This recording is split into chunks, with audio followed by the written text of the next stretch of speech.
ఆ ప్రాజెక్టుని అద్భుతంగా మరి ప్లాన్ చేసి రూపుదిద్ది దానికి 8-9 వేల కోట్ల రూపాయలు ఖర్చు పెడితే దాన్ని ముందుకు తీసుకుపోలేని అసమర్థ దద్దమ్మ ప్రభుత్వం మీది అని నేను మీకు తెలియదలుచుకున్నా.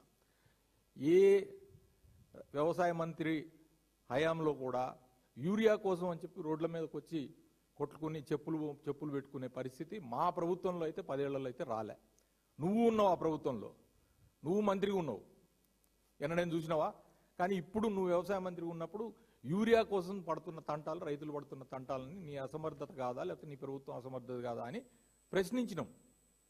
సమాధానం చెప్పు. సమాధానం చెప్పలేక ఏది మన ఏమంటారు దాన్ని వ్యక్తిగతంగా ఏదో టార్గెట్ చేసుకుంటా నోటికి వచ్చినట్టు మాట్లాడితే, నీకు వయసు ఉంది కదా అని చెప్పి నీ ఇష్టం వచ్చినట్టు మాట్లాడితే అదేం రాజ్యాంగం కాదు. వయసు వరకే ఇస్తాం మర్యాద. కానీ నోరుంది కదా అని చెప్పి ఇష్టం వచ్చినట్లు మరి మాట్లాడితే సహించే రోజులు పోయినాయి.